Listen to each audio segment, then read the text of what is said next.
Milħadd il-parata ingwardja bdiet tittella fil-Palazz tal-President fil-Belt Valletta, deċiżjoni li ttieħdet sabiex ma tellifx attivitajiet oħra li jistgħu jittellaw fil-Forti Sant'Irmu. L-ingwardja tittella 30 darba fis-sena fejn jitfakru episodji minn żmien il-kavallieri b'mod partikolari l-aspett gwerrier tal-Ordni ta' San Ġwan, kif spjegalna Martin Morana mill-Awtorità Maltija tat-Turiżmu. Aħna l-ingwardja tirrappreżenta il-viżita jew l-ispezzjoni tal-Gran Mastru, il-Gwarni ġun tiegħu li jieħu ħsieb id-difiża tal-palazz. Morana spjegana li rappreżentazzjonijiet tal-ingwardja li tittella bis-sem ta' madwar 55 reenactor tista' ssir biss wara riċerka u studji storiċi. Episodju huwa meħud minn veritajiet li kienu jsiru ta' episodji li kienu verament iseħħu fi żmien l-ordni. Hawnhekk qed nitkellmu tarf tas-seklu 16, bidu tas-seklu 17. Dan iseħħ ukoll fil-kostumi fejn jittieħed in konsiderazzjoni l-inqas dettall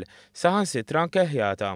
Huma meħudin minn diżinjiet penġija li hemm fuq l-affreski ta' Mattia Perez D'Alessio li hawn hawnhekk stess fil-palazz fis-Sala tat-Tron. L-ingwardja tittella kull nhar ta' ħadd b'eċċezzjoni fix-xhur tas-sajf u tal-milied mill-Awtorità Maltija tat-Turiżmu.